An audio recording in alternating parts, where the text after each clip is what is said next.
इसके बाद में जो अगला पॉइंट अपन ले रहे हैं वो है परमाणुवीय त्रिज्या में आवर्तिता। अब आगे से थोड़ा सा ध्यान रखना इंग्लिश टर्म्स का भी। आवर्तिता का मतलब है पीरियोडिसिटी। पीरियोडिसिटी, ठीक है। पीरियोडिसिटी का मतलब है, आवर्तिता का मतलब है कि भाई एक वर्ग में ऊपर से नीचे और एक आवर्त में लेफ्ट टू राइट, बाएं से दाएं। अगर अपन जाते हैं तो इस परमाणुवीय त्रिज्या या आकार में कैसे परिवर्तन आते हैं, समझ रहे हो ना। इस परमाणुवीय त्रिज्या या आकार में कैसे परिवर्तन आते हैं, क्लियर। तो ऐसी स्थिति में कैसे पता चले कि परमाणुवीय त्रिज्या या आवर्तिता में, आवर्तिता का मतलब तो मैंने बता दिया कि लेफ्ट टू राइट और टॉप टू बॉटम क्या परिवर्तन आएंगे ये देखेंगे।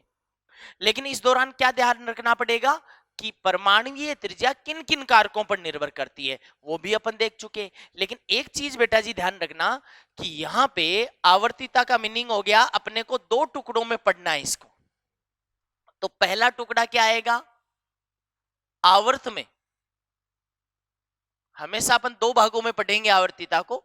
सबसे पहले पढ़ेंगे आवर्त में, यानी एक पीरियड में लेफ्ट टू राइट जाने पर क्या होगा, ठीक है।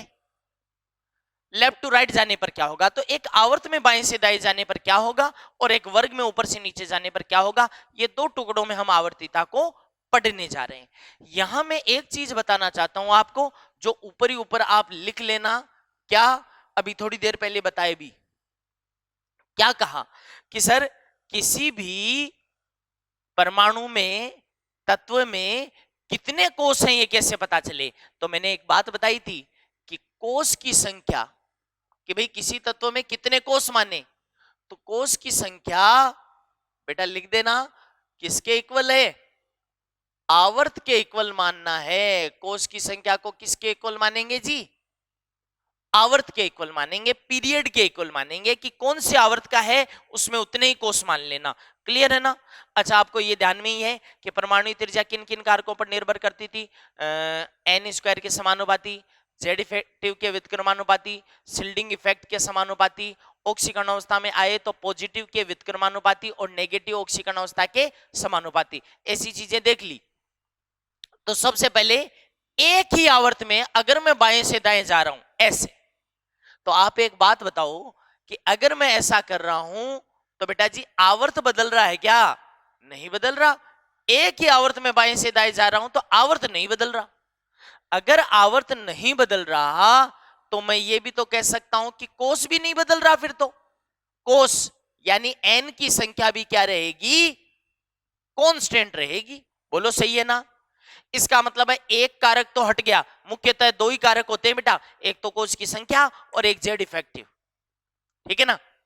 तो मैं कहता हूं कि अगर एन कांस्टेंट है तो अब सब कुछ किस पर निर्भर करने वाला है, जेड इफेक्टिव पर। तो दूसरी बात पर आ जाओ साहब। अब आप बताइए कि जैसे जैसे आप बाएं से दाएं जाते हो बेटा परमाणु क्रमांक बढ़ रहा था, और इसके साथ साथ बाकायदा हमने आंकड़े निकाले हैं, डेटा निकाले हैं। याद करो जेड इफेक्टिव बाएं से दाएं बढ़ता है, और अगर जेड इफेक्टिव बढ़ेगा तो आकार यानी त्रिज्या ये क्या होती चली जाएगी, कम होती चली जाएगी। तो आप क्या कह सकते हो फाइनली कि आवर्त में L2R यानी बाएं से दाएं जाने पर परमाणुवीय आकार या त्रिज्या क्या होती है, घटती है, यानी कम होती चली जाती है। लगातार इसमें कमी आएगी, क्लियर है ना। लगातार इसमें क्या आती जाएगी, कमी आती जाएगी। ये बात तो हो गई।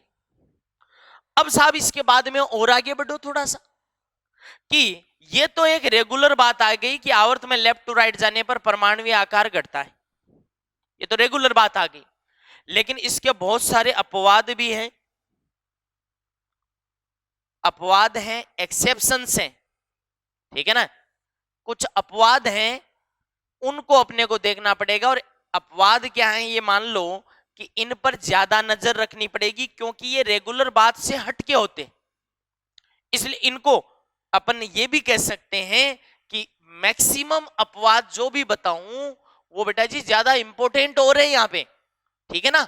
तो वन बाय वन करके अपन देखते हैं कि आवर्त में क्या क्या अपवाद अपने को मिलेंगे इस चीज के।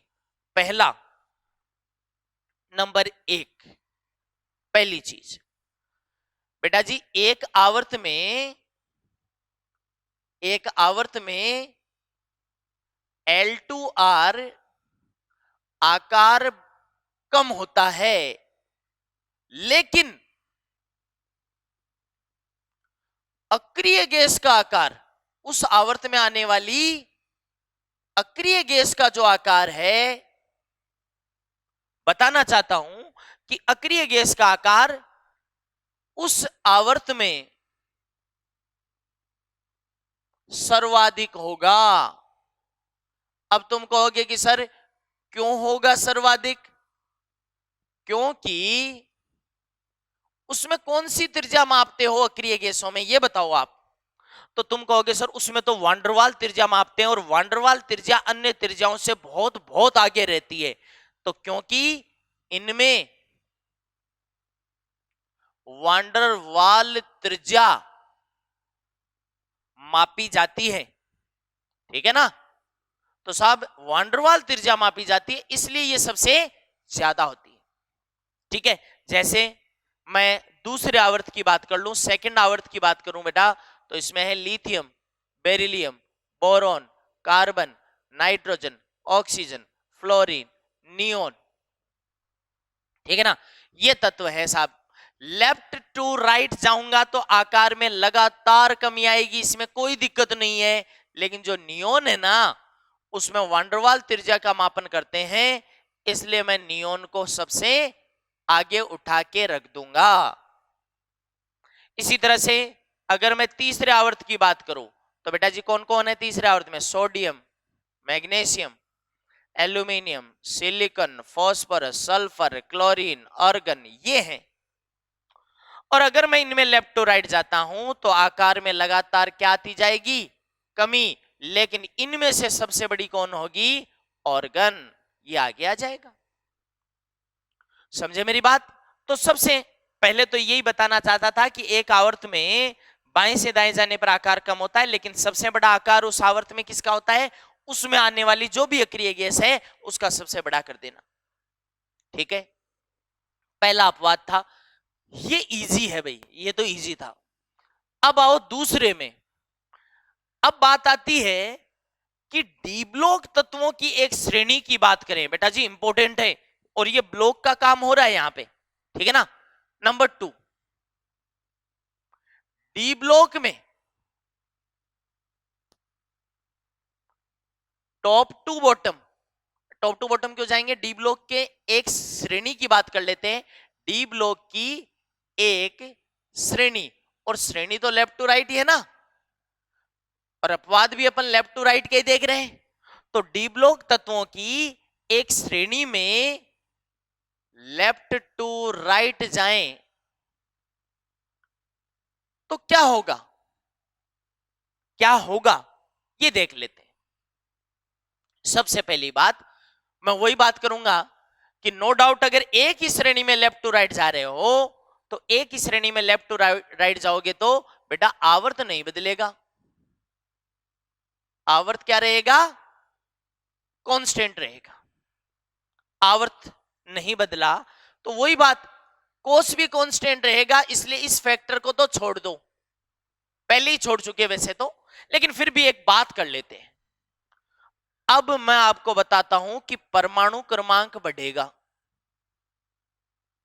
जेड बढ़ेगा। अब बेटा जी जेड बढ़ने के साथ साथ क्या होने जा रहा है, थोड़ा सा सुनना, क्योंकि जेड बढ़ने के साथ साथ यहां पे क्या होगा ये मैं 2 टुकड़ों में समझा रहा हूं, और इसी को समझ लो ताकि हमें अंदर की बातों का जवाब निकल आए।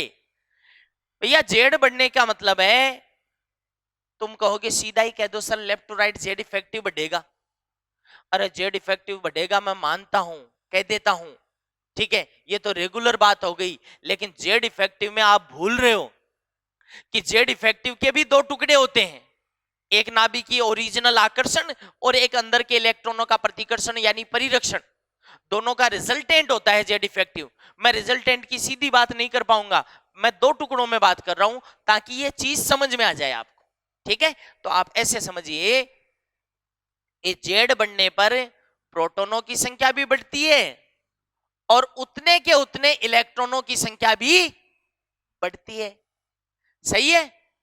इनका काम क्या है, मैं बता चुका हूं इनर्ट पेयर इफेक्ट में कि इनका काम है नाभिकीय आकर्षण को बढ़ाना। साहब इनका काम है नाभिकीय आकर्षण को बढ़ाना। और इनका काम क्या है, इनका काम है शिल्डिंग इफेक्ट को बढ़ाना, परिरक्षण प्रभाव को बढ़ाना। ठीक है, ये अपना काम ईमानदारी से करते हैं प्रोटॉन, ये पहले ही बात हो चुकी, इसमें कोई कमी नहीं छोड़ते। क्यों? क्योंकि ये हमेशा नाभिक में प्रवेश करते हैं, एक ही जगह प्रवेश करते हैं, इनका काम फिक्स है, इसमें कोई कमी नहीं छोड़ते। लेकिन वो इलेक्ट्रॉन है ना, उन बेचारों की गलती नहीं है, उनको कभी बाह्यतम में भेज देते हैं, कभी एक अंदर वाले में भेज देते हैं, कभी दो अंदर वाले में, तब दिक्कत हो जाती है। और आप जानते हो कि ये इलेक्ट्रॉन n-1d में प्रवेश करते हैं। कहां प्रवेश करते हैं डी ब्लॉक के लिए अगर बात करूं तो n-1d में प्रवेश करते हैं।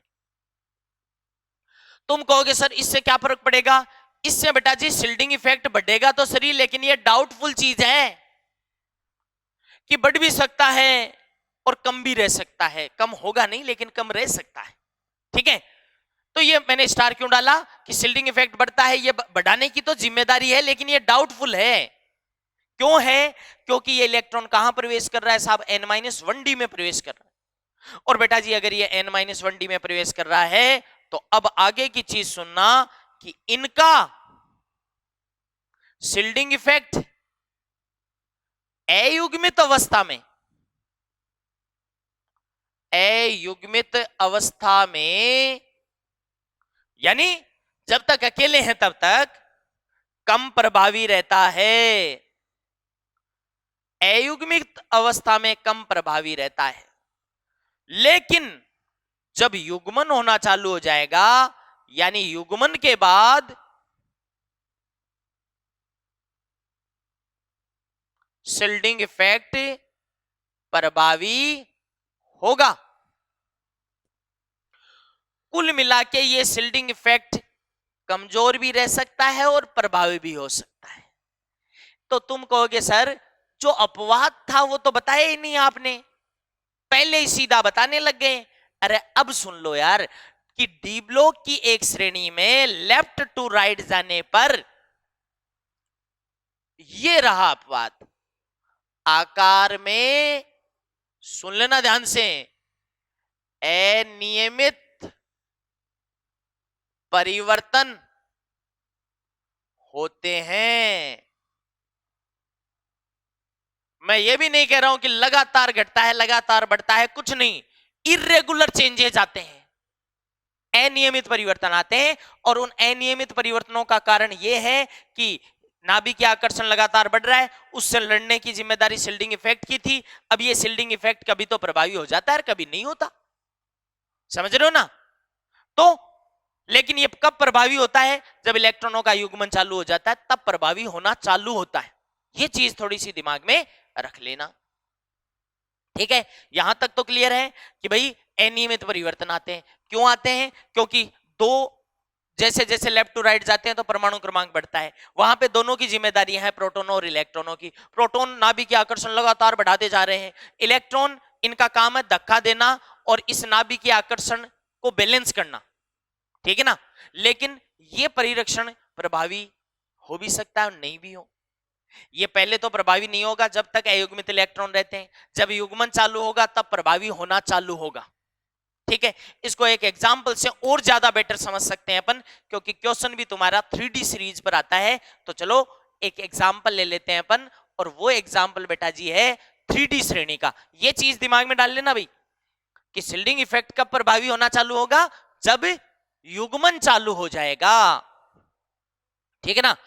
तो बात करते हैं साहब यहां से कि अगली जो बात बता रहा हूं वो देखिए 3D श्रेणी। 3D श्रेणी, ठीक है। स्किन, टाई, वाली, क्यों, मन्ने, फेरे, को, नी, कॉपर, जिंक। ठीक है। अब बेटा जी मैं आपको बताता हूं कि अनियमित परिवर्तन एक श्रेणी में लेफ्ट टू राइट कैसे आते हैं। तो 3D का उदाहरण ले रहा हूं। आपको देखने को मिलेगा कि स्कैंडियम से क्रोमियम तक रिजल्ट अलग है। क्यों है? क्योंकि यहां आपको इलेक्ट्रॉनों का युग्मन होता हुआ नहीं दिखेगा। अरे यार, इलेक्ट्रॉनों का युग्मन होना चालू नहीं हुआ D1 D2 D3 and D5। तो D5 तक तो युग्मन होता ही नहीं है ना, है ना। तो मैं कह रहा हूं कि यहां तक इलेक्ट्रॉनों का अगर युग्मन नहीं हो रहा है तो मैं कहूंगा यहां पे जेड इफेक्टिव, या मैं कह दूं नाभिकीय आकर्षण कह दूं। ठीक है, जेड इफेक्टिव कह दूं। जेड इफेक्टिव तो एक डेटा हो गया, लेकिन प्रोटोनों ने तो अपना काम किया है, लेकिन शिल्डिंग इफेक्ट कमजोर रह गया। तो मैं कहूंगा शिल्डिंग इफेक्ट दुर्बल रह गया। क्यों रह गया समझ तो गए ना। क्योंकि शिल्डिंग इफेक्ट दुर्बल क्यों रह गया? क्योंकि इलेक्ट्रॉनों का युग्मन चालू नहीं हुआ है यहां तक। अगर ये दुर्बल रह गया तो जेड इफेक्टिव क्या रह गया? शिल्डिंग इफेक्ट पर प्रभावी रहेगा। नाभिकीय आकर्षण, यहां पे जेड इफेक्टिव का मतलब है कि जो नाभिकीय आकर्षण है वो प्रभावी हो गया। और बेटा जी जेड इफेक्टिव अगर प्रभावी हो गया मतलब नाभिकीय आकर्षण प्रभावी हो गया तो ये आकार में क्या लाएगा? कमी लाएगा। तो रिजल्ट क्या निकला कि स्कैंडियम से क्रोमियम तक आपको आकार धीरे धीरे घटता हुआ दिखेगा, स्कैंडियम से क्रोमियम तक। ठीक है, फिर मैं आता हूं कि Mn में भी डी इलेक्ट्रॉनों का युग्मन नहीं हुआ, लेकिन इसको मैं अकेला छोड़ रहा हूं एक बार। ठीक है, इसको एक बार अकेला छोड़ रहा हूं क्योंकि इस पर स्पेशल क्वेश्चन बनते हैं। अब बात आती है कि Fe D6 फिर D7 फिर D8। आप देखोगे कि अब यार डी इलेक्ट्रॉनों का युग्मन चालू हो गया, और बेटा जी डी इलेक्ट्रॉनों का युग्मन चालू हो गया तो थोड़ा थोड़ा करके शिल्डिंग इफेक्ट बढ़ने लगे अब। लेकिन फिर भी ये इतना ही बढ़ेगा कि जो नाभिकीय आकर्षण है उसको बैलेंस कर सके। यहां मैं फिर कह रहा हूं कि बेटा जेड इफेक्टिव का मतलब है नाभिकीय आकर्षण। आपको पता है ना, नाभिकीय आकर्षण तो बढ़ ही रहा था, लेकिन शिल्डिंग इफेक्ट भी बढ़ने लग गया, और इतना बढ़ा कि ऑलमोस्ट दोनों ने एक दूसरे को बैलेंस कर दिया, लड़ाई बराबर की रही। तो एक आकार को कम कर रहा था, दूसरा बढ़ा रहा था, दोनों ने बराबर कर दिया। तो ऐसी स्थिति में आकार लगभग क्या बताया जाता है? सेम। तो Fe कोबाल्ट और निकल का आकार लगभग सेम बता देते हैं। लेकिन बेटा जी निकल से कॉपर अचानक D10 विन्यास आ गया और कॉपर से जिंक। अब इस दौरान आप क्या देखोगे कि जब आप निकल से कॉपर और कॉपर से जिंक जाओगे तो D10 विन्यास मिल गया। और अगर ये D10 विन्यास मिल गया तो इससे ज्यादा युग्मन क्या होगा? ये तो जितना होना था मैक्सिमम है। इसलिए मैं कहूंगा कि ऐसी स्थिति में शिल्डिंग इफेक्ट काफी प्रभावी होने लग जाएगा, और इतना प्रभावी हो जाएगा कि नाभिकीय आकर्षण जो बढ़ा था उसकी बजाय इलेक्ट्रॉन इलेक्ट्रॉन प्रतिकर्षण प्रभावी हो जाएगा। तो शिल्डिंग इफेक्ट प्रभावी होने का मतलब है, यहां पे मैं ऐसा भी कह सकता हूं कि इलेक्ट्रॉन इलेक्ट्रॉन प्रतिकर्षण प्रभावी होने लग जाएगा, और इतना प्रभावी हो गया कि उसने नाभिकीय आकर्षण को भी पीछे छोड़ दिया। मैं फिर कह रहा हूं यहां जेड इफेक्टिव का मतलब है डेटा नहीं बल्कि नाभिकीय आकर्षण समझना, बल्कि नाभिकीय आकर्षण समझना। तो वहां पे नाभिकीय आकर्षण तो कम रह गया और परिरक्षण ज्यादा हो गया। क्यों? D10 विन्यास हो गया, युग्मन अधिकतम हो गया, इलेक्ट्रॉन इलेक्ट्रॉन प्रतिकर्षण ज्यादा से ज्यादा हो गया, और यहां आप देखोगे कि आकार आपको बढ़ता हुआ नजर आएगा। ठीक है, तो इस तरह से अनियमित परिवर्तन देखे आपने। तुम कहोगे सर सब सही है, पूरी बात दिमाग में आ गई, लेकिन इस मैंगनीज को अकेला क्यों छोड़ रखा है ये और बता दो। बताता हूं बेटा जी, आपको पता चलेगा कि मैंगनीज का आकार क्रोमियम और Fe दोनों से ज्यादा है। क्रोमियम और Fe दोनों से ज्यादा है मैंगनीज का आकार। उसका कारण सुन लो, अच्छी बात है। उसका कारण यह है कि इसमें बेटा जी D5S2 3D5 4S2 विन्यास है, जो एक स्थायी विन्यास है। स्थायी विन्यास है। तुम कहोगे सर स्थायी विन्यास से क्या हुआ? स्थायी विन्यास से यह हुआ कि इसमें धात्विक बंध बनाने की जो प्रवृत्ति है वो कम है। वो कह रहा है मैं पहले से स्थायी हूं, देख मुझे बॉन्ड वगैरह नहीं बनाने। अब जब कह रहा है कि मुझे बॉन्ड नहीं बनाना है और तुम कहोगे कि नहीं जबरदस्ती बना बॉन्ड, तो ऐसी स्थिति में वो उतना कामगार नहीं होगा, इफेक्टिव नहीं होगा। इसलिए कहते हैं कि रोते रोते जब बंध बनाएगा तो दुर्बल बंध बनेगा। इसलिए बेटा जी दुर्बल धात्विक बंध रहेगा, वीक मेटेलिक बॉन्ड बनेगा, दुर्बल धात्विक बंध। और इस कारण से इसकी त्रिज्या ज्यादा रह गई। कई बच्चे मुझे पूछेंगे कि गुरुजी दुर्बल धात्विक बंध से त्रिज्या का क्या संबंध?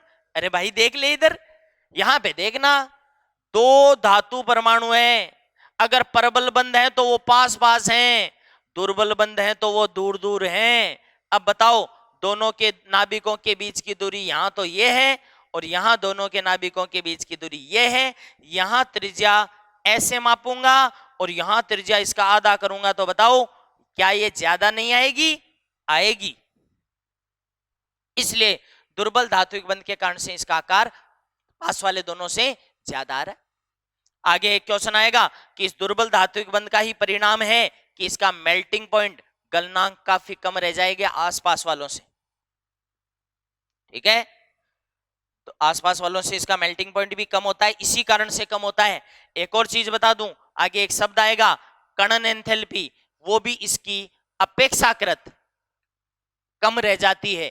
उसका कारण भी दुर्बल धात्विक बंध है, कणन एंथैल्पी, जिसे याद करिए अपन ने कहा था एंथैल्पी ऑफ एटोमाइजेशन, यानी परमाणुवीकरण की एंथैल्पी भी कहते हैं, और सिंबल क्या था? Delta AH। ये डी ब्लॉक के क्वेश्चंस है, इंपॉर्टेंट क्वेश्चंस है। ठीक है, तो इस तरह से बात आ गई। अब कोई कहे कि सर ठीक है ये 3D सीरीज में वाकई में देखिए अनियमित परिवर्तन आ रहा है। अब बेटा जी अगर इरेगुलर चेंजेस आ रहे हैं तो क्यों ना मैं इसको ग्राफिकली भी दिखा दूं कि भाई इसी चीज को अगर मुझे ग्राफ के रूप में दिखाना हो तो क्या करूं? चलिए इसी चीज को मैं ग्राफ के रूप में बताता हूं कि भाई ग्राफिकल चेंजेस बताऊं। तो ग्राफिकल चेंजेस के लिए एक काम करते हैं, ऐसे बना लो, एक तरफ आकार ले लेता हूं या त्रिज्या कह देता हूं, और एक तरफ बेटा जी जेड ले लेता हूं परमाणु क्रमांक। आप देखोगे कि स्कैंडियम का आकार काफी ज्यादा है। आप देखोगे कि स्कैंडियम से कहां तक? क्रोमियम तक आकार में कमी आ रही है बेटा जी। क्रोमियम से Mn अचानक थोड़ा सा ज्यादा है, तो यहां पे Mn है, यहां पे कौन आ गया? Fe आ गया। Fe से निकल तक ऑलमोस्ट कांस्टेंट है। ऑलमोस्ट, अरे भैया यहां निकल थोड़ा डाउन ही है लेकिन ऑलमोस्ट हो गया। एंड देन निकल से कॉपर और कॉपर से जिंक तक आप देखोगे कि आकार बढ़ेगा। हर चीज का कारण बता चुका हूं, ये ऐसा चेंज आता है। ठीक है, दिमाग में रखियो, मैंगनीज बिल्कुल अलग, और जैसे अलग थलग पड़ा रहता है तो क्वेश्चन भी बन जाते हैं, इस पर आए हुए भी हैं। क्लियर? आगे बढ़ो बेटा जी। ये तो मैंने बात की किसके लिए? डी ब्लॉक की एक श्रेणी के लिए। दूसरा अपवाद बताया। अब बेटा जी एक नोट डाल के लिखवा रहा हूं, इसलिए लिखवा रहा हूं क्योंकि वो अपवाद नहीं है रियल में देखे तो। क्यों? तुमने कहा लेफ्ट टू राइट जाने पर आकार में क्या आती है? कमी आती है ना।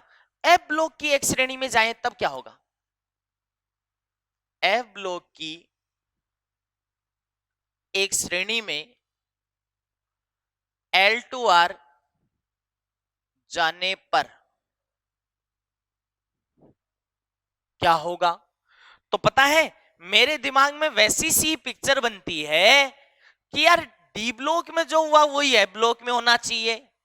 तो बेटा जी एक चीज आ जाएगी, वो क्या आएगी, थोड़ा सा समझ लो कि एक श्रेणी में लेफ्ट टू राइट अगर जाऊंगा, निष्कर्ष यहां पे लिखूंगा अभी, लेकिन मैं कहता हूं कि जेड बढ़ेगा, वैसे ही पढ़ते हैं जैसे डी में बताया, तो तुम कहोगे ठीक है, प्रोटॉन बढ़ेंगे, यस, इलेक्ट्रॉन बढ़ेंगे, हाँ बढ़ेंगे जी।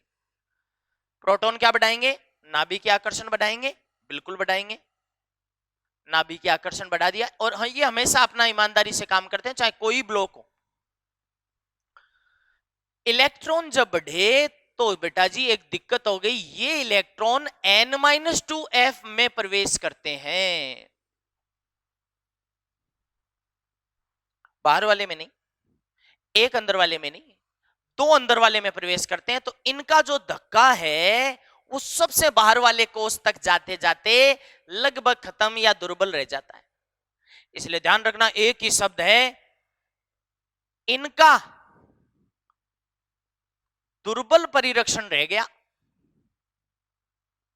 यह शब्द कई बार मिलेगा और आपको ध्यान में भी रखना है कि n-2f इलेक्ट्रॉन, इनका परिरक्षण हमेशा कमजोर रह जाता है।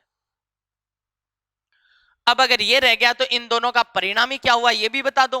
परिणामी ये हुआ कि नाभिकीय आकर्षण